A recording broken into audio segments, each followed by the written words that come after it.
जय माता दी दोस्तों। अगर आप भक्त श्री माता वैष्णो देवी जी की यात्रा करने जनवरी या फरवरी में आ रहे हैं तो कहीं ना कहीं आप भक्त एक सुनहरा मौका मिल सकता है। मैं बात कर रही हूँ माता रानी जी की प्राचीन गुफा यानी प्राकृतिक गुफा के बारे में, जो कि भवन पर है। बहुत कम श्रद्धालु हैं कि उनको पता है कि साल में सिर्फ 3 महीने के लिए माता रानी की प्राकृतिक गुफा खुलती है।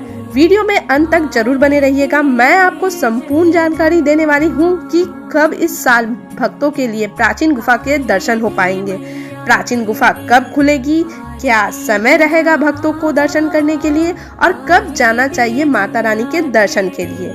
वीडियो में अंत तक बने रहिएगा संपूर्ण जानकारी के लिए। अगर वीडियो पसंद आए तो चैनल को जरूर सब्सक्राइब कर लीजिएगा और भक्तों के साथ साझा करिएगा। तो बढ़ते हैं वीडियो में आगे।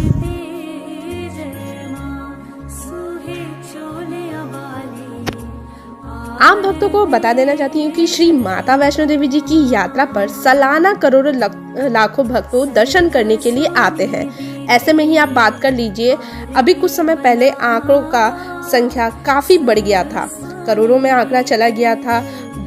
बीते साल में लगभग आपको करोड़ों की जनसंख्या माता रानी के दर्शन करने के लिए पहुंची थी। तो आपको बता देती हूँ कि अभी कुछ दिन पहले आपको माता रानी के भवन पे यात्रा मार्ग पे कुछ आंकड़े कम देखने को मिली है, कुछ श्रद्धालुओं की संख्या में कमी हुई है।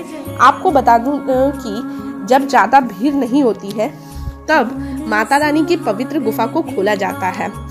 सबसे ज्यादा भीड़ मई, जून और नवरात्रों में और नए साल में देखा जाता है और सबसे कम जनवरी और फरवरी में देखा जाता है। वही श्री माता वैष्णो देवी जी की यात्रा पे आने वाले श्रद्धालु को 12 महीने माता रानी के पिंडी स्वरूप का दर्शन होता है, जो कि भवन पर स्थित है, जहां माता रानी पिंडी स्वरूप में भक्तों की हर मनोकामना को पूर्ण करती है। पिंडी स्वरूप में आपको बता दे महाकाली, महालक्ष्मी और महासरस्वती जी का दर्शन होता है।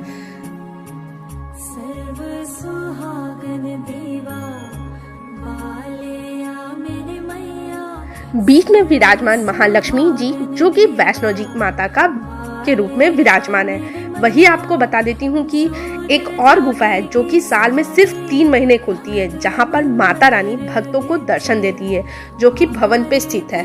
बहुत सारे भक्तों को पता नहीं है कि श्री माता वैष्णो देवी जी की पावन यात्रा पे एक और पवित्र गुफा है, जो कि 14 जनवरी को खोली जाती है।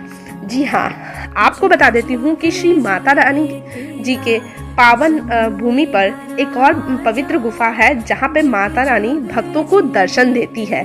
इसीलिए ये साल में सिर्फ 3 महीने के लिए खोली जाती है। बहुत लोगों को पता है कि सिर्फ एक ही गुफा है जिसे अर्धकुमारी गुफा कहते हैं। अर्धकुमारी बहन जी नहीं, एक और गुफा है जो माता रानी के पावन भूमि पर, जहाँ आप अटका आरती होती है। जी हाँ, आप स्क्रीन बोर्ड पे जो देख रहे हैं, जो कि आपको इस प्रांगण से होकर माता रानी के दर्शन के लिए ले जाया जाता है, यहाँ पर आपको अटका आरती होती है। आप भक्तों को बता देना चाहती हूँ कि अगर आप भक्त 14 जनवरी को आ रहे हैं या 14 जनवरी के बाद भी आप आ रहे हैं तो प्राचीन गुफा के दर्शन करने का मौका आपको मिल जाएगा, क्योंकि और मौका मिलेगा, आपको सौभाग्य भी प्राप्त हो सकता है। श्री श्राइन बोर्ड के अनुसार, मतलब उनके मुताबिक के अनुसार, प्रत्येक दिन जब 10,000 से कम श्रद्धालु दर्शन करने आते हैं तो श्रद्धालुओं के लिए प्राचीन गुफा खोल दिया जाता है। अगर भीड़ कम आती है तो उस दिन माता रानी के प्राचीन गुफा के द्वार खोल दिए जाते हैं और आप भक्तों को कभी भी माता रानी के प्राचीन गुफा का दर्शन उस समय हो सकता है। आपने किसने प्राचीन गुफा का दर्शन कर लिया है और कैसा अनुभव आपको हुआ है प्राचीन गुफा का, तो कमेंट बॉक्स में जरूर बताइएगा और जय माता दी जरूर लिखिएगा। एक बात और बता देती हूँ कि आप भक्त अगर प्राचीन गुफा का दर्शन करना चाहते हैं तो आपको बता दूं कि एक रात आपको जरूर भवन पे बिताना पड़ेगा।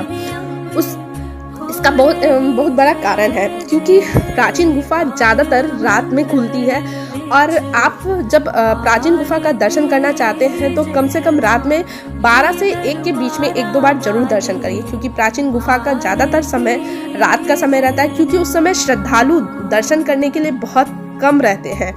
क्योंकि ज़्यादातर लोग सुबह में दर्शन करने के लिए आते हैं और दर्शन करके जल्द से जल्दी कटरा वापस रिटर्न हो जाते हैं, क्योंकि रात का समय में माता रानी के भवन पर ठंड बढ़ जाती है, जिसके कारण बहुत कम श्रद्धालु माता रानी के भवन पे रात में रुकते हैं। तो आप कोशिश करिएगा कि माता रानी के भवन पे एक रात जरूर बिताएं और करीब से करीब 12 से 1 के बीच में, 1-2 के बीच में आप माता रानी के दर्शन करने के लिए जाइए।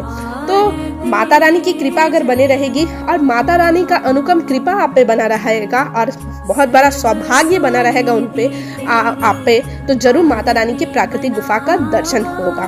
क्योंकि दिन के समय में प्राकृतिक गुफा इसलिए नहीं खोली जाती है क्योंकि जब दर्शन करने के लिए लाखों संख्या में श्रद्धालु आपको रहते हैं और प्राकृतिक गुफा से धीरे धीरे यात्रा की जाती है। और अगर प्राकृतिक गुफा दिन में खोले जाएगी तो बहुत सारी जनसंख्या, मतलब बहुत सारे श्रद्धालु दर्शन करने के लिए भीड़ लग जाएगी, तो इसलिए दिन में नहीं खोला जाता है प्राकृतिक गुफा को, ज़्यादातर रात में खुलती है। और 14 जनवरी को खास करके प्राकृतिक गुफा खोला जाता है, क्योंकि उस दिन आपको मकर संक्रांति की पूजा होती है। इसीलिए श्री साइन बोर्ड द्वारा निर्णय रहता है कि उस दिन माता रानी के प्राकृतिक गुफा का पूजा होता है, तो उस दिन जरूर माता रानी के प्राकृतिक गुफा का दर्शन आपको होगा। अगर आप सौभाग्यशाली होंगे तो जरूर माता रानी का दर्शन होगा। मेरी दी गई जानकारी अगर आपको अच्छी लग रही होगी तो चैनल को जरूर सब्सक्राइब कर दीजिएगा, लाइक कीजिएगा, शेयर कीजिएगा और भक्तों के साथ साझा जरूर करिएगा। और एक बार जयकारा जरूर लगा दीजिएगा माता रानी का। बोल साचे दरबार की जय। जय माता दी।